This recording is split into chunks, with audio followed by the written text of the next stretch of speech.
Hi Charlie, welcome to the 87th day of my video polling experiment where I break down and analyze the LinkedIn poll that I posted last week and that closed this morning.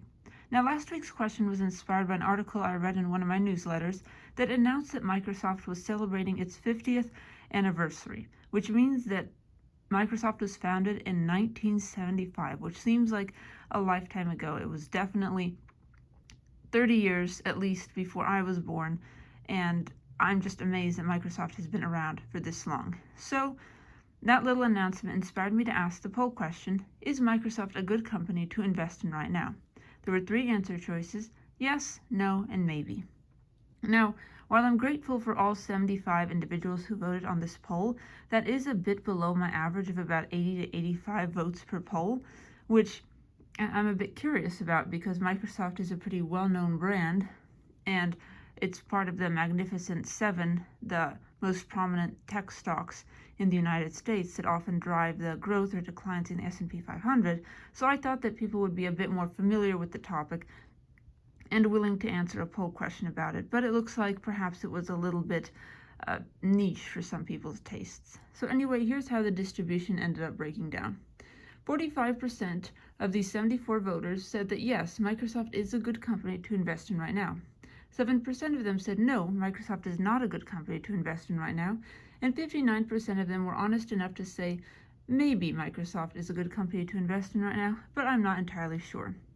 So anyway, I'm glad to see that the opinion about investing in Microsoft was largely positive, with most people answering yes or maybe, and only 7% of people choosing the negative answer of no. So it looks like Microsoft is still perceived as a solid company. You know, everyone, at least most professionals and students, use Microsoft Word, Microsoft Excel, Microsoft PowerPoint very frequently, and organizations are obviously paying for access to these platforms, and it doesn't seem like Microsoft Excel in particular is in danger of being dethroned by any other platform. It's just so versatile and so convenient, and there's so much connective functionality between the Word and Excel and PowerPoint that switching to any other provider would be challenging and not very realistic for most people. So anyway, onto some statistics about Microsoft.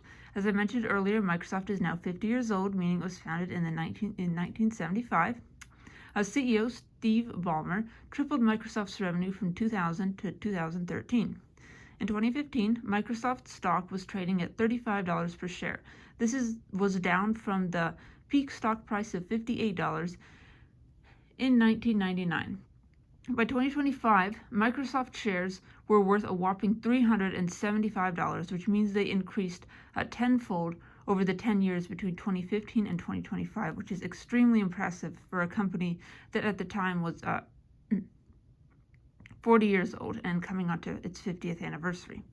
Microsoft's profits grew from $12 billion in 2015 to $374 billion in 2024. So if there's any company that has earned its spot among the Magnificent Seven of the S&P 500, it is definitely Microsoft. And a lot of this growth came from Microsoft Azure, which is a cloud computing branch of Microsoft, which has a 21% market share in the cloud computing market, putting it in second place behind Amazon Web Services. Microsoft has also invested $13 billion into OpenAI, using the OpenAI models to power Microsoft's Copilot AI agent, which is embedded in the Office Tools and Teams app that Microsoft users so frequently use. So it looks like Microsoft is really taking the initiative to invest in high-quality generative AI and incorporate that functionality into Office Tools and Teams, just to ensure that the AI is actually useful for the everyday office worker, the everyday student, which is very admirable and a very good idea to kind of be partnering with a company that already has expertise in these large language models and just tailoring that expertise to fit Microsoft's unique needs with the Teams app and Office tools. So anyway, Charlie, thank you for listening to my little spiel about Microsoft. I can tell you that the article from which I got these statistics was extremely informative and very interesting, and I learned a lot about the history of Microsoft that I had no idea about, because I just assumed that Microsoft was always this consistently profitable, rock-solid company, but it looks like it actually did have some problems in the 2010s, where its share price actually managed to decline from its peak, but then that share price did recover due to new management and expanding into emerging markets with Microsoft Azure.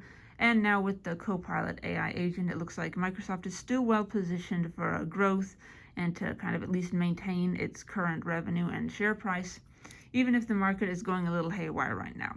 So anyway, Charlie, I'd like to show you the poll as it appears on LinkedIn, as usual, just to make sure that you know I'm not making this distribution up. Here is the poll as it appears on LinkedIn. As you can see, it got 74 votes, and the most popular choice was maybe Microsoft is a good company to invest in right now, which almost got a majority of the votes, 49%, but didn't quite get there. So anyway, Charlie, thank you for listening to my little spiel about Microsoft. I hope you learned a lot about this fascinating company, and stay tuned tomorrow for my 88th video poll analysis. Thank you for listening, and have a wonderful day.